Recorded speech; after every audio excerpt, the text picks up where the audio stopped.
the cost. Everyone wants to know how, like, it's so expensive in the UK, it'd be so much cheaper in Australia. Wrong. Hi guys and welcome back to my channel. If you're new here, I'm Veite. I moved to the UK about 5 years ago and I'm documenting my experience. Happy Halloween. This is the Halloween weekend, so I've got my spooky jumper on.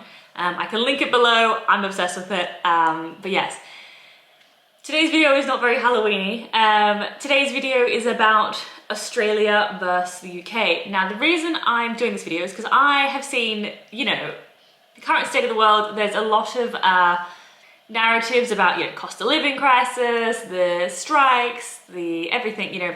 The tone is not great in the UK, and I hear so many people being like, I'm gonna move to Australia. So I thought I'd do a video and I'd do a comparison and tell you what's what and what's realities and what can you expect if you actually did move to Australia and how different is it from the UK. Vegemite and Marmite. So Vegemite and Marmite, they are different sides of the same coin. So essentially Marmite came to Australia when the convicts came, as everything else. But during World War I, I think it was, they couldn't get their exports and imports due to the war, so then they created Vegemite.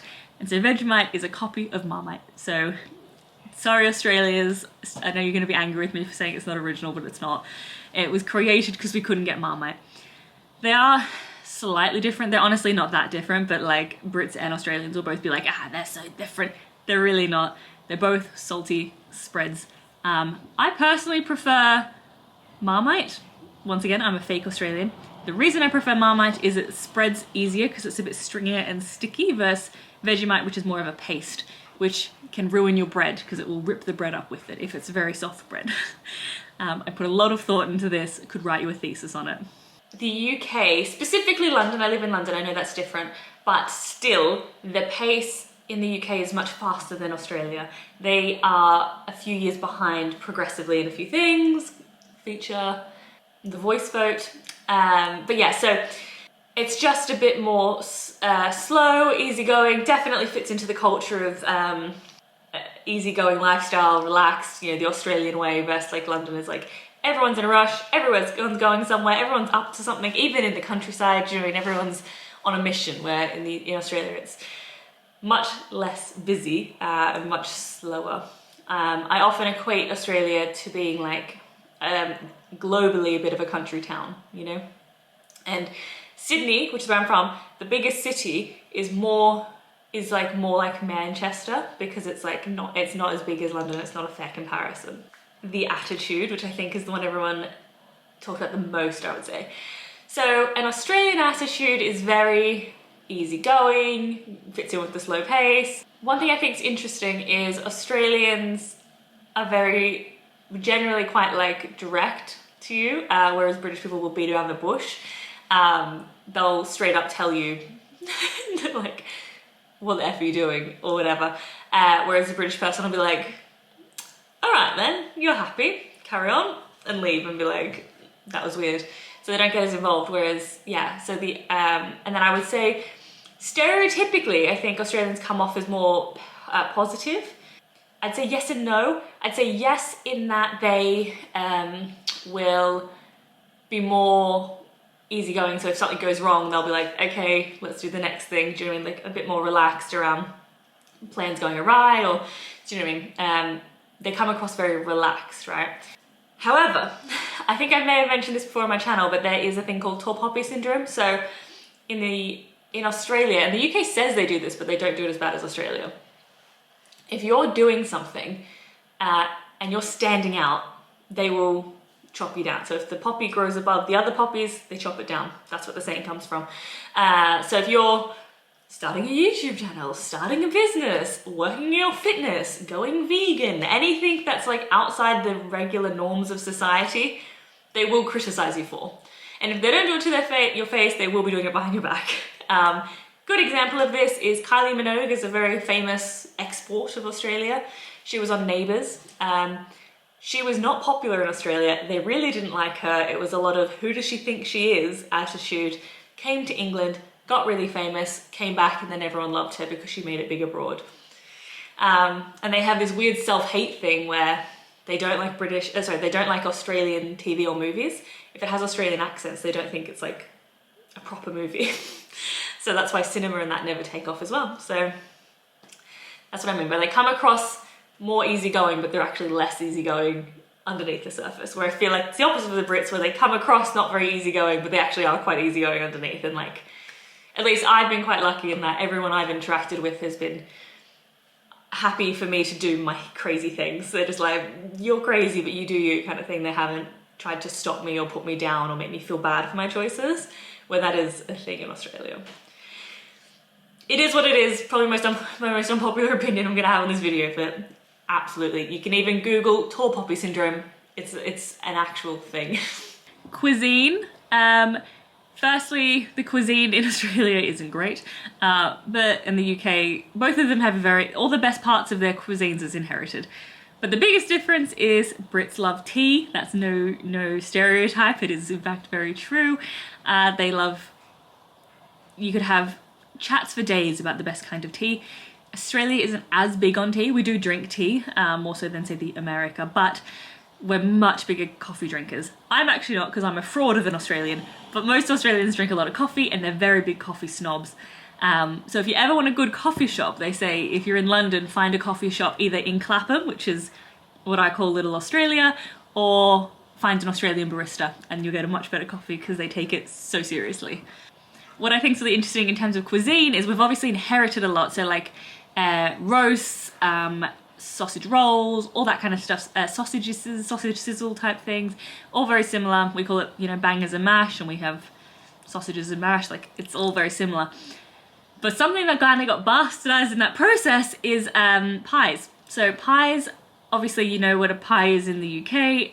It's more of I think it's a watercress, if I'm watching my Bake Off correctly, pastry. So it's a bit more solid, a bit more stodgy, and inside is pork, traditionally. And it's like a solid piece of meat from what I've seen. I don't eat meat pies. But in Australia, a meat pie is much more of a soft pastry. It's actually more of a snack, even though it's not very healthy. It's like very common for workmen to eat standing up outside. And it's full of like mincemeat and beef mincemeat and like a bit of a gravy. So it's much more wet than a traditional pork pie here. They're actually quite different.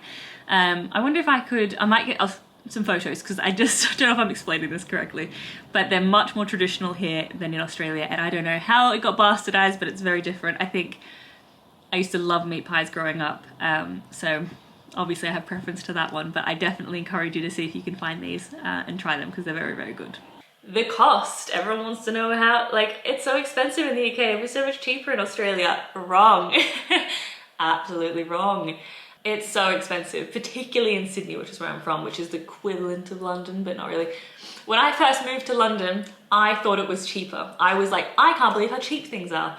So the rent is probably the same in terms of like, they're both unrealistic, crazy. House prices, Sydney, I can only talk to Sydney mostly, because the weird thing with Australia is everyone goes, you know, Australia's a big country, don't talk about one place. I understand that. However, it would be like me talking about, like, I'd say, oh, housing in the UK is very expensive, as we know. But you'd be like, oh, but Carlisle is very cheap, or something, you know, a little regional town or city up north. That is going to be the case in Australia. There are, like, the other cities, like Perth is going to be much more affordable than Sydney. Sydney is the most expensive, but it's also the one where you have the most job prospects. So that's why I talk about it a lot, also where I'm from, but it's the one where if you're going for work and you want to have like a career job, you will be in Sydney. But if you want to have like more of a local job, like less corporate, you can move to any of the other more cheaper cities. That's just housing though. Food is really expensive, and I don't know why. They've currently we have 2 supermarkets, so here there's way more. But in Australia, there's only 2 supermarkets really. There's smaller ones, but there's 2 big ones called Coles and Woolworths. Yes, that Woolworths. And they own the market, so they just price gouge, and it's like this big issue at the moment where they've been putting the prices up because of Ukraine, even though it doesn't actually affect anything. And it actually costs more to do your shopping than it does to eat out currently. And all the food in that costs way more than it should, considering they grow it there. So your groceries are significantly more, because we don't have, in the UK you have, you know those crazy wealthy people that will go to like Harrods and they'll do a shop, and you're like, that's insane to do a grocery shop in Harrods or Fortnum and Mason's. We don't really have that, but we also don't have Lidl and Poundland and the cheaper alternatives. We just have like a Waitrose and a Sainsbury's, and like that's it. So the average is much higher because here it's expensive, I know it is, but there is more avenues to get cheaper food. We have an Aldi, that's the one thing we have. But yeah, there's just less options for cheap food, where here there is more options for cheap things. Same with like decor, like housing decor. There's not really like decoration shops like Home Base is the one I'm referring to, or Home Bargain. We don't have anything equivalent to those from where I am from. So then like that stuff gets more expensive. Transport, you have to own a car, and car insurance. To be fair, cars are more expensive, but car insurance is cheaper here. Sorry, cars are cheap. Bleh. Cars are cheaper in the UK, car insurance is more expensive in the UK, and it's the reverse in Australia, where cars are more expensive but insurance is cheaper.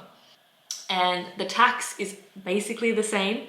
And minimum wage, when you convert it, is I think slightly better in Australia, but only by like $1 or $2. It's not going to change your life, I'll tell you that. I think that's the main cost, is food, rent. There's no activities, so you'll save money, because like very rarely do concerts come compared to the UK. And same with comedians, because it's so far for everything. And travel is significantly more expensive, obviously. So I always tell people this: if I was doing a holiday, so you know how you would do, say, a city break or a European holiday in the summer if you lived in the UK. In Australia, it takes 5 hours to leave the country, and you're not actually anywhere yet. You're now just on top of the ocean. Unless you go to New Zealand, but New Zealand's like very similar to Australia culturally, so if you want a holiday, unless you're into hiking, New Zealand's not the one. Do you know what I mean? If you want to go to like Asia, Singapore, Hong Kong, Bali, anywhere like that, it's going to be an 8 to 9 hour flight. So you're looking at like $1,000, so 500 to £1,000. And compare that to, you know, the cheap flights you can get in Europe.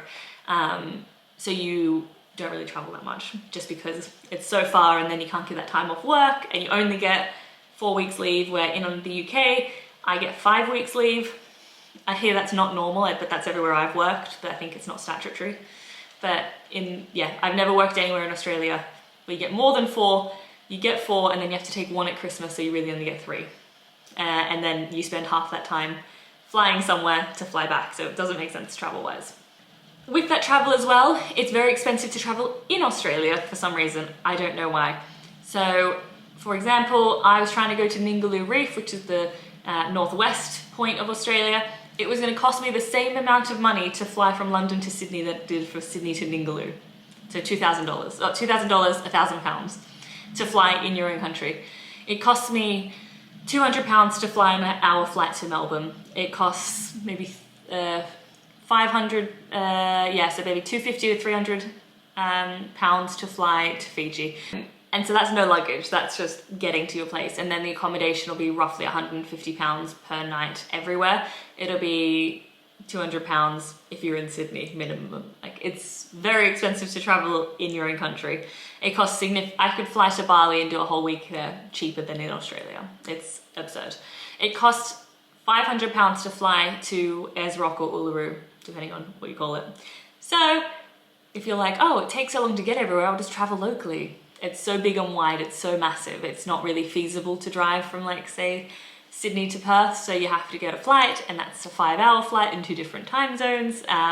So that's why people always say that their airlines have like a monopoly, because there's really no other option, and there's no high-speed rail at all. So it's very, like I said, a few years behind. So one of the other big differences is formality. UK is obviously much more formal. There's a lot of rules and regulations around what you call people, titles, showing respect, having good manners, shaking hands, not being the first one to shake hands, all this sort of stuff. Whereas in Australia, it's a much more casual. You're kind of on a first name basis with everyone immediately. They will give you a nickname if you don't already have one. Which I don't feel you could ever go into in the UK and just give your boss a nickname. unless they were like, you were friends with them first, where in Australia it's very normal. In terms of etiquette, in the UK, everyone says, all right. In Australia, they go, how you going? Which is very common. They mean the same thing. In conclusion, no one actually cares, just say thanks and move on, basically. Same in that way. The UK is much more anal about punctuality. So it's very important to be on time and don't be late. Where in Australia, they're a bit more relaxed, as per what's going on, how you going, whatever, chill. I'm so relaxed to a toxic point. But yeah, so punctuality is much bigger here, so you got to like make sure you're on time and do your due diligence. I think a lot of Australians get complaints about that, but I'm chronically on time, perhaps even early. In terms of holidays, so celebratory holidays, very similar. Firstly, we have Australia Day, which is when the first fleet landed. It is shrouded in a lot of racial tension, but I'm not going to get into that. It's a whole other video. But the traditional way you celebrate is you go to the beach, you have a barbecue. It's in January 26th, and you just have a day off and you hang out with your friends. It's a very good day because it's just like very relaxed and fun and not a big deal. And it's always in summer, which is always nice. It's always good weather. And yeah, and you just dress up in Australia flags basically, and that's how you celebrate. And the UK has St. George's Day, which is the patron saint of England. And that is the 23rd of April, but it doesn't seem to have the theming or theatrics that Australia Day does. It's just like a day off. I don't even think most people would know you have a day off for it. It's just one of the bank holidays. So you're like, okay. So yeah, that's the equivalent, and so Australia Day absolutely wins hands down in that comparator. Easter is very similar, nothing major, no major differences in terms of we still have chocolate eggs, it's still the Easter bunny, it's still Good Friday, and then Easter Sunday, all that stuff is very similar. However, obviously you do bunnies here, we do bunnies as well, but they brought out an Australian version, which was a bilberry, I can never say it, bilberry, which is a little marsupial that you hand out if you want. So my family always gets me those for Easter, just to show my Australian roots. But that's the only real difference. We still do Easter egg hunts, we still hide them, and yeah, I think the biggest difference I noticed, and it's not even us, it's like the Americans don't have chocolate Easter eggs. Did you know that? It blew my mind when I found out. They have chocolate, they have little plastic cases of eggs, they put chocolates in and then they hide those.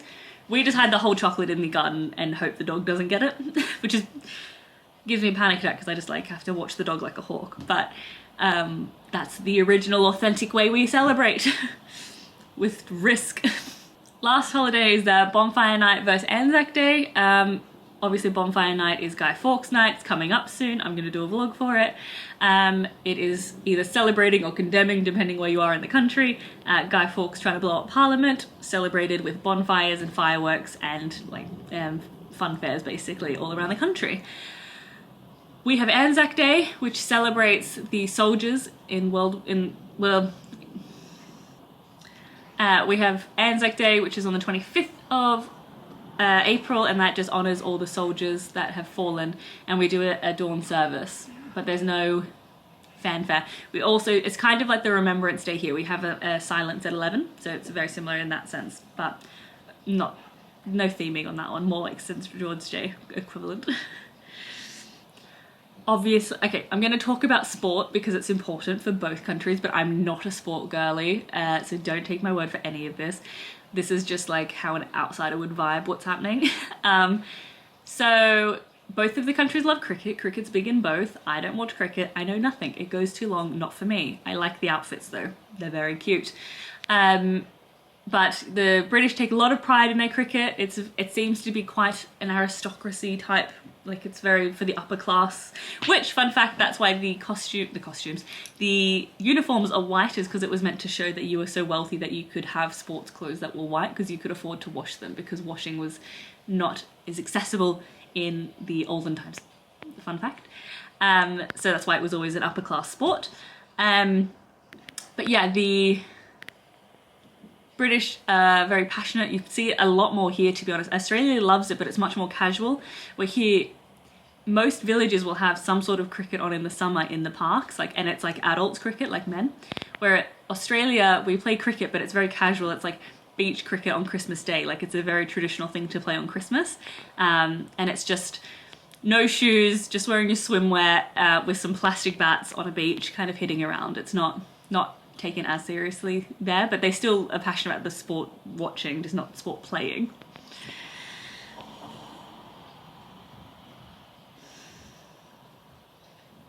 They both have rugby. Australia has rugby union.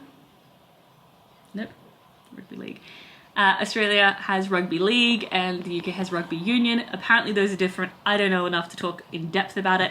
All I know is they have the NRL is like the rugby league, and that is the biggest one. That's the one you see everywhere. That's the one where people will wear the shirts. It's kind of the equivalent of the Premier League fanfare here, but it's the rugby there, and it's like when people support their teams above all else. That's the passionate one you'll see. It's also the one where you'd see people like, you know, the football hooligans of this country are rugby hooligans in Australia. That's the most simple, whereas rugby seems to be big here, but very like sensible. I don't know, maybe that's just my perception, but I don't see rugby hooligans. It seems like a bit more of a refined sport here, which is weird because it's absolutely not that in Australia. You'd be shocked at the clientele differential if you went to both games.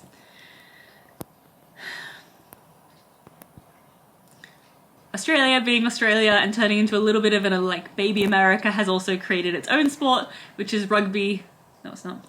Which is Aussie rules football, which is very much an Australian attitude of like, I'm gonna make my own. So yeah, once again, just another version of rugby. It says football, but it's rugby. They also call football soccer, and they call rugby football, just to be more confusing. So yeah, if you're into sports, you should definitely look up Australian football. Aussie rules football. You should, if you're into sports, look up Aussie rules football. It'll be a fun game for you to learn a new sport. But yeah, sport culture is huge in Australia, and it's definitely worth getting involved if you're looking at moving there, because that's how you'll talk to literally anyone, particularly men.